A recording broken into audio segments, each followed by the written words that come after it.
Conselhos aos professores, pais e estudantes. Capítulo 9. Os mestres e o ensino. A verdadeira educação significa mais que um certo curso de estudo. É vasta. Inclui o desenvolvimento harmônico de todas as aptidões físicas e das faculdades mentais. Ensina o amor e o temor de Deus, sendo o preparo para o fiel desempenho dos deveres da vida. Há uma educação que é essencialmente mundana. Seu objetivo é o êxito no mundo, a satisfação de ambições egoístas. A fim de adquirir essa educação, muitos estudantes despendem tempo e dinheiro em atulhar a mente com conhecimentos desnecessários. O mundo os julga homens de saber. Deus, entretanto, não tem lugar em seus pensamentos. Eles comem da árvore da ciência mundana, que nutre e robustece o orgulho. Em seu coração, esses homens se tornam desobedientes e separados de Deus, e os dotes que lhes foram confiados são postos do lado do inimigo.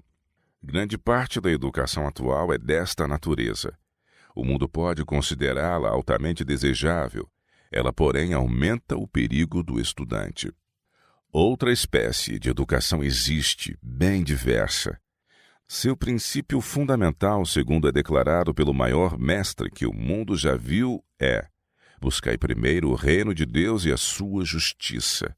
Mateus 6:33. Seu intento não é egoísta, visa honrar a Deus e servi-lo no mundo.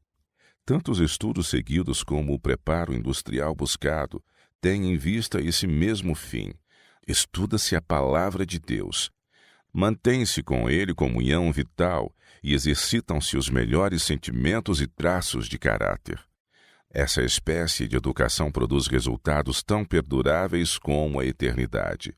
O temor do Senhor é o princípio da sabedoria, Provérbios 9, verso 10, e preferível a todos os conhecimentos é a compreensão de sua palavra. Qual será o caráter da educação ministrada em nossas escolas? Em harmonia com a sabedoria deste mundo ou segundo a sabedoria que do alto vem? Os professores têm a fazer por seus alunos mais que lhes comunicar conhecimento tirado de livros.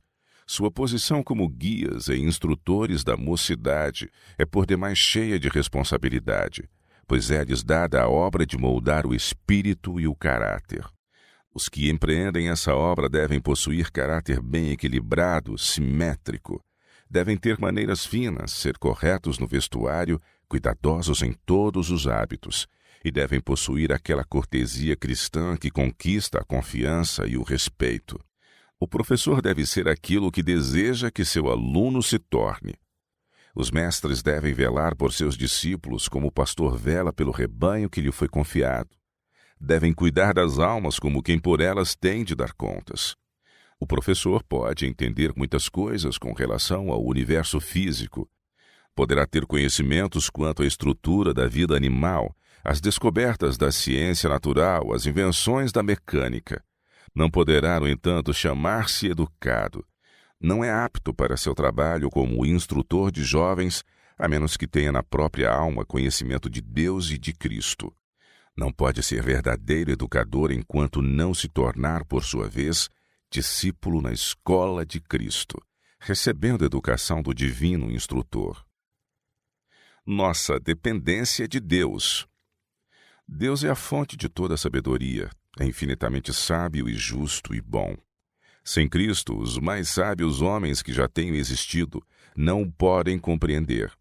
Podem professar sabedoria, podem gloriar-se em suas consecuções.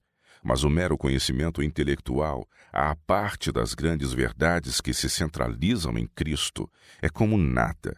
Não se glorie o sábio na sua sabedoria. Mas o que se gloriar, glorie-se nisto, em me conhecer e saber que eu sou o Senhor que faço beneficência, juízo e justiça na terra. Jeremias 9, 23 e 24. Pudessem os homens enxergar por um momento para além do horizonte da visão finita, pudessem ter um vislumbre do eterno, e toda boca se calaria com sua jactância.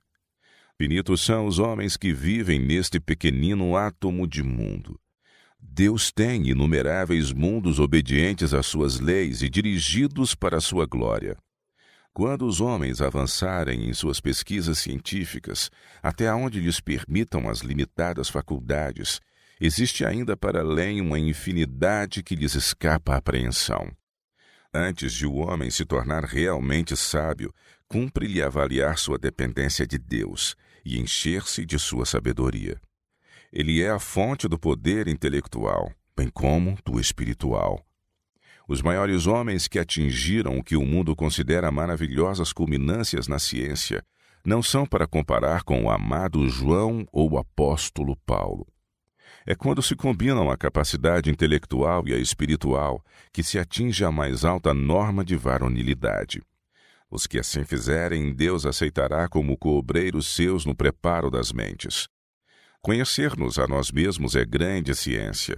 O mestre que se aprecia devidamente deixará que Deus lhe molde e discipline a mente, e reconhecerá a origem de sua força. O conhecimento de si mesmo leva à humildade e à confiança em Deus, não toma, porém, o lugar dos esforços para o aperfeiçoamento próprio. Aquele que compreende as próprias deficiências não se poupará apenas para alcançar a mais alta norma possível na excelência física, mental e moral. No preparo da mocidade não deve ter parte pessoa alguma que se satisfaça com uma norma baixa. Auxiliar eficaz.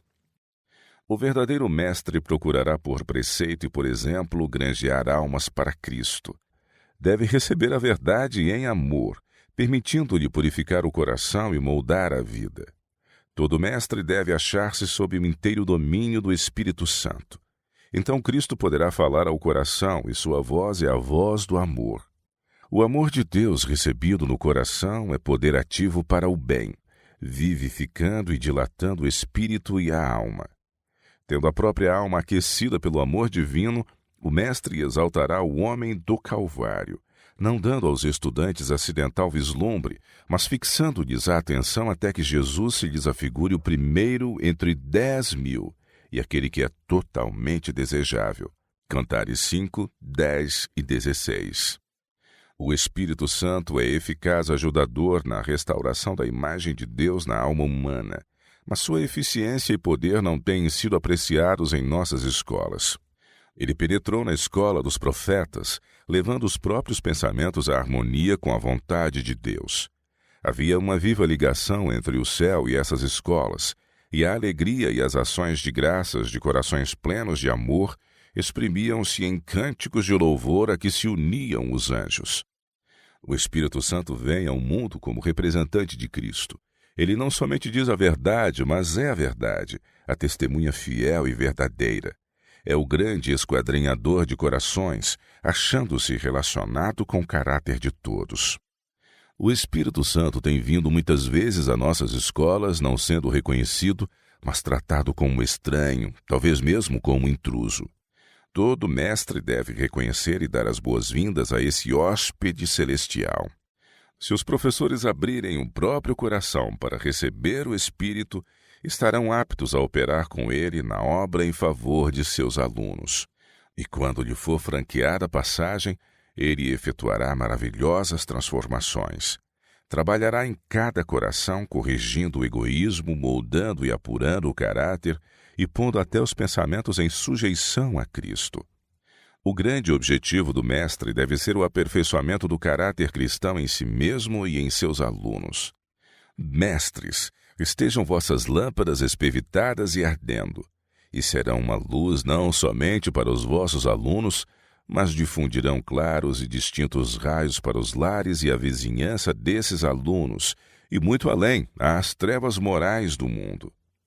Dizem nossos irmãos que pastores e pais alegam haver em nossas fileiras dezenas e dezenas de jovens, necessitados das vantagens de escolas missionárias, mas não as podem frequentar a menos que se abaixem as taxas. Os que advogam preço baixo para a pensão escolar devem pesar cuidadosamente o assunto de todos os lados. Se os alunos não podem, por si mesmos, conseguir meios suficientes para pagar a despesa real de uma obra boa e fiel em sua educação, não é melhor que os pais, os amigos ou a igreja a que pertencem, ou generosos e beneficentes irmãos de sua associação os ajudem. do que se impor à escola uma carga de dívidas?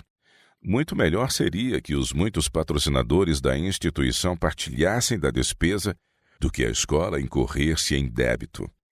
As igrejas de diversas localidades devem sentir que pesa sobre elas a solene responsabilidade de preparar jovens e educar talentos, a fim de se empenharem na obra missionária. Quando virem na igreja pessoas que prometem tornar-se obreiros úteis, mas não se podem manter na escola, devem assumir a responsabilidade de as enviar a uma de nossas escolas missionárias. Há nas igrejas excelentes talentos que precisam ser postos no serviço. Pessoas há que prestariam serviços proveitosos na vinha do Senhor, mas muitos são demasiado pobres para adquirir sem auxílio a educação que lhes é necessária. As igrejas devem considerar privilégio tomar parte em custear as despesas dessas pessoas. Os que têm a verdade no coração sempre são liberais, prontos para ajudar onde é necessário. Esses abrem o caminho e outros lhes imitam o exemplo. Se há alguns que deviam fruir o benefício da escola, mas não podem pagar toda a pensão escolar, mostrem às igrejas sua liberalidade ajudando-os. Além disto, devia ser levantado em cada associação um fundo para emprestar a dignos estudantes pobres que desejem consagrar-se à obra missionária. Em alguns casos, esses alunos deviam mesmo receber donativos. Quando se abriu o colégio de Battle Creek, havia um fundo depositado no escritório da Review and Herald em benefício dos que desejassem educar-se, não tendo, porém, os meios. Esse fundo foi usado para vários alunos até que conseguissem tomar um bom impulso.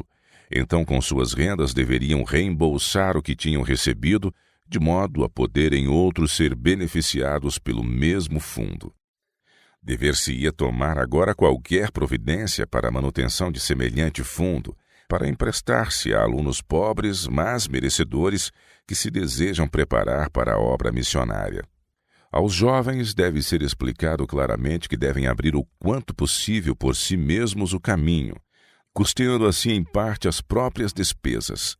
O que custa pouco, em pouco também será estimado. Mas, por outro lado, o que custa um preço aproximado ao seu valor será proporcionalmente apreciado. Talvez tenham sido limitadas as oportunidades de um professor, de modo que ele não possua as elevadas habilitações literárias que poderia desejar. Todavia, caso seja dotado de verdadeira visão quanto à natureza humana, se tem a compreensão da magnitude de sua obra e genuíno amor por ela, se tem boa vontade de trabalhar sincera, humilde e perseverantemente, compreenderá as necessidades dos alunos e, mediante o espírito de terno interesse, lhes granjeará o coração, levando-os para frente e para cima. Seus esforços serão tão bem dirigidos que a escola se tornará uma força viva e crescente para o bem, cheia do espírito do verdadeiro progresso.